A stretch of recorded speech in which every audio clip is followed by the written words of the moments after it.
Okay, so now the next part of refashioning our clothes would be to, after you've removed color, or if you just want to start fresh and start dyeing, let's start with the things I'm going to dye right now. This is just a white cotton shirt that I like because it's, it's got a nice neckline, it's got good sleeves, and it's a nice length, and a nice length for me. So this is something I want to dye, and I want to dye it gray. A silk scarf. Now I know everybody's kind of afraid of ruining silk. Silk is actually a fairly strong fabric. It helps to think that, the natural fibers, wool, silk, cotton, linen, ramie, have been around for thousands of years, and dry cleaning is a fairly recent invention. A good one, but this is, although it says dry clean only, you may take that as a rule or as a suggestion. I'm taking it as a suggestion because I want this grayed out, a little bit too bright for me. And then the pair of jeans that are, blue, I want them grayed down a little bit. So today we're going to be doing our gray dye on natural fibers. Hot water, 3 gallons. Here's my second gallon of water. And, you can use like a milk jug to get your approximation of a gallon. And then we'll put in our pearl gray RIT dye. This is a liquid. Either one works just fine.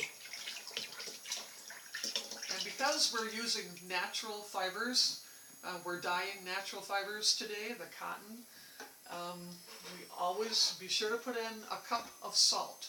Just plain old salt, nothing fancy. I'm not sure why, but that's what it says. It helps to fix the dye into the fabric, as I understand it. So we got everything in here. We're going to mix it all up first. Mix up your salt and your dye so it's a nice even dye bath.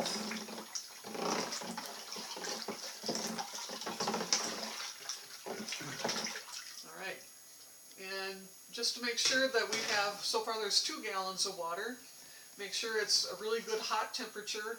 I have about a gallon of water boiling on the stove. Well, simmering.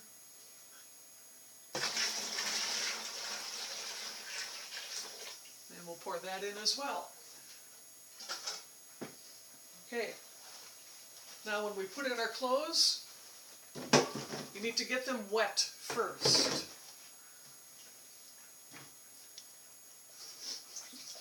Okay, so we're going to get our clothes wet first, because that will help it dye better. You don't have uneven or blotchy dyeing. When it's all wet, it takes the dye all at once much more easily.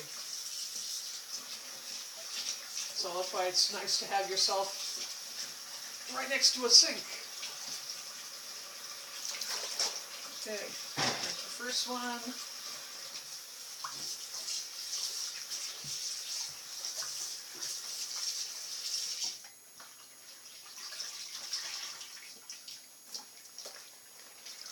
Okay, and here's the rest of our items in the dye bath.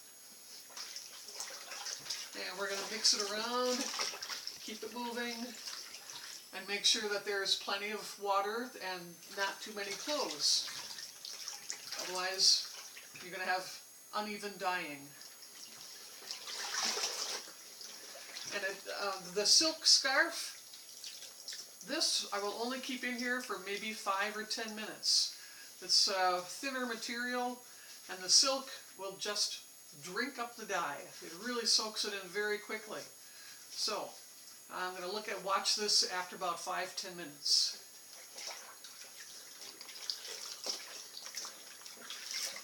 And you can see, even though we just put it in, this white shirt is taking on the gray dye pretty quickly, but you got to make sure it takes it on evenly.